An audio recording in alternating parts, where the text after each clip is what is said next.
Greeting the Lord's name.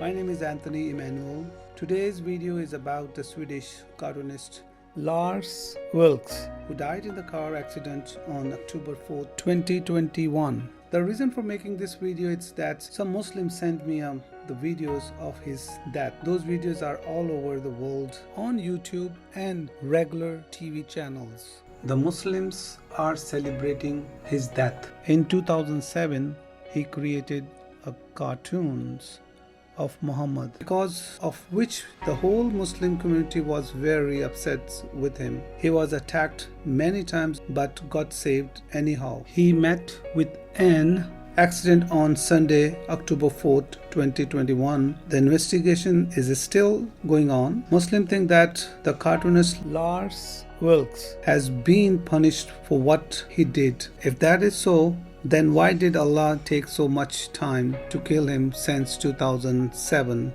to 2021? Allah took so many attempts to kill him. At least he got successful with this accident. Allah failed in those attempts. He did not have enough resources. He was not capable, so he attempted to kill him many times. Now Allah got successful in this attempt. I thought Allah was perfect. If he was, he would have succeeded in the first attempt, but he was not. You must search for the answer to this. Let's compare. He was just an ordinary person, not a teacher or scholar or anything else. In Pakistan, the blasphemy law was introduced by General Ziaul-Haq in 1980. It was implemented in 1986 in the parliament. Ziaul-Haq introduced this law. Did you see how he died? He didn't even got a coffin. No channel broadcast about it, that he introduced the law and how he died.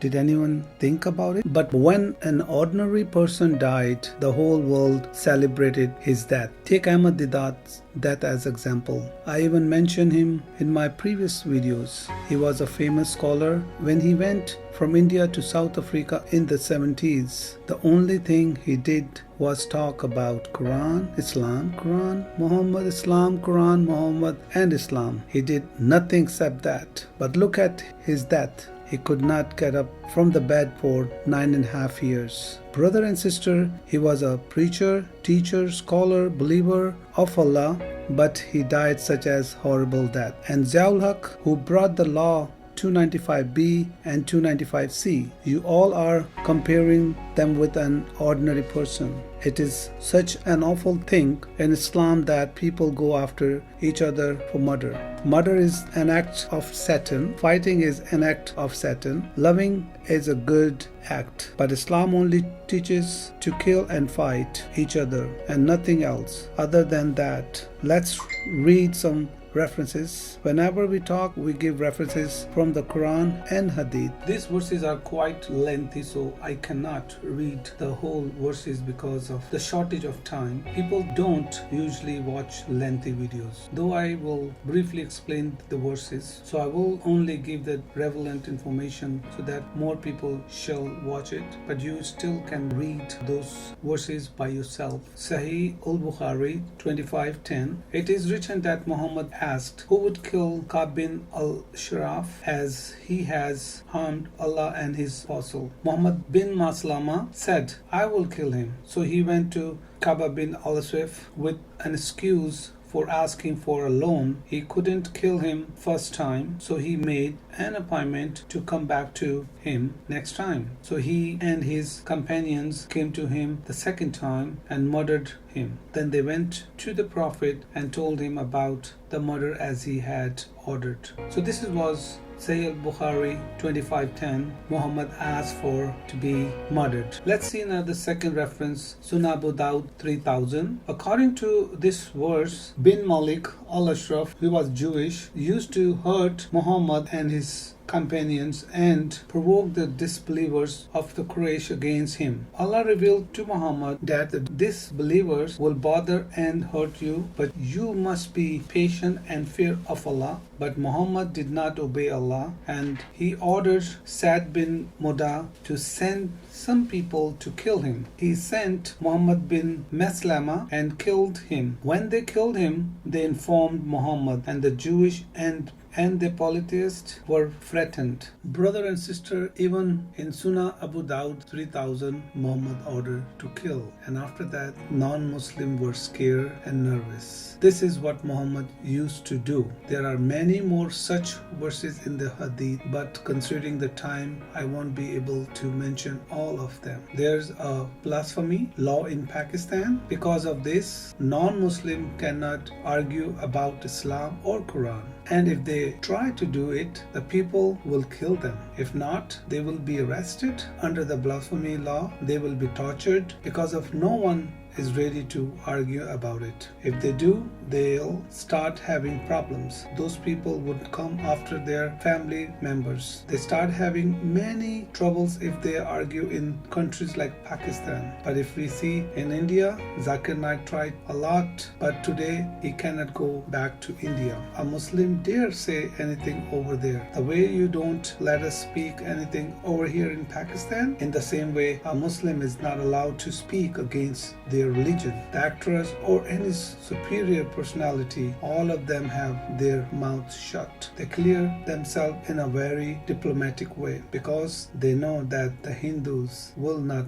spare them. In Pakistan and Arab country, you have made such laws and don't give any freedom of speech. Then they said that Islam is an honest and peaceful religion. From where is it peaceful? Give us a chance to speak up in your countries. Like all Muslims or other religion has freedom, such as America, Canada, Europe, all over the world, but not in Arabic and Islamic country. Why is that? Abolish these laws 295B and 295C. If you see a video of Muslim scholars or teachers or Mulana, or if they are not even Mulana, they speak such things one cannot imagine. They often call me, and not just me, but others as well, and threaten us. Have you ever seen that there are many people who make videos and talk against Christianity? They said that the Christianity is not a true religion, or Bible has been changed, or Jesus is not the Son of God. They say such things, but they are never threatened. But if a non-Muslim says that the Quran has been changed, or it is not a heavenly book, or Muhammad is not a prophet, they go after them to kill them, because this is what Muhammad has taught them. This is what's written in the Quran and Hadith. You must read the verses and see that there was a terror over there, and the people got threatened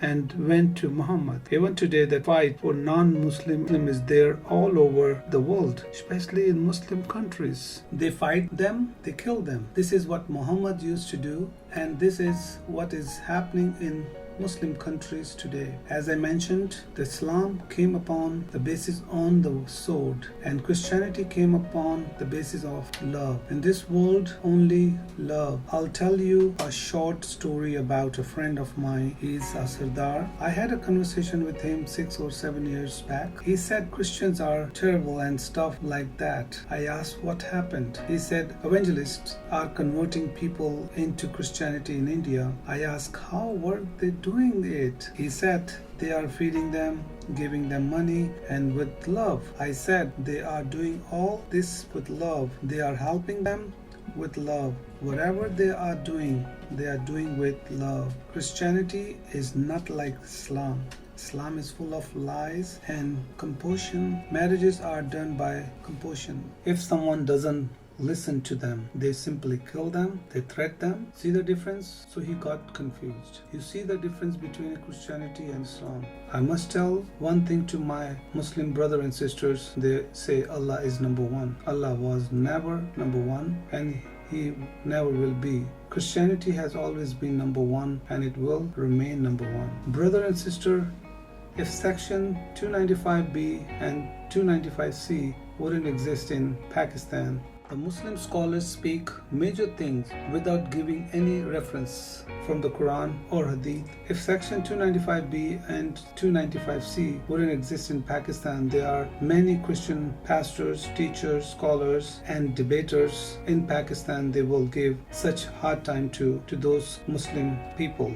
Unfortunately, there are some laws in Pakistan that have shut everyone's mouth. They try to achieve this kind of treatment all over the world. When I thought of making the video for the people threaten us, I was not afraid about the threat that I will receive and what might happen to me. Muslim people ready to die for Allah and Quran who don't even real. We worship the living Lord, the God of the Abraham, Isaac, and Israel, the one who can save us. The Bible said that if you live your life according to devil, nobody can save you. But if you live your life according to me, I will save you. This is his promise. Brother and sister, I must tell you, when I left my sinful life and entered a new life, the God made me aware through a lot of dreams. He told me in one of the dreams not to be afraid of dying, because when the devil will come during last days, he will spread out his throne all over the world. He will tell you to accept him, and that time is going to come very soon. If we will not accept him, he will cut off our heads. God showed me the vision related to this. I saw it for real, that there was a throne of the devil all over the world. The people are walking in queues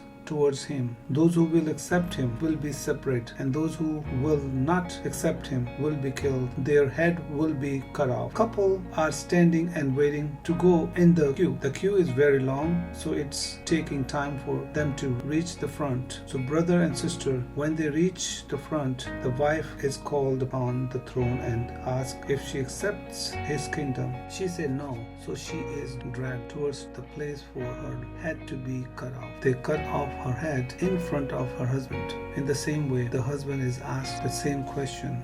He said no. When he is taken to the place where his head will be cut off, his spirit sees him from the heaven that his head is being cut off.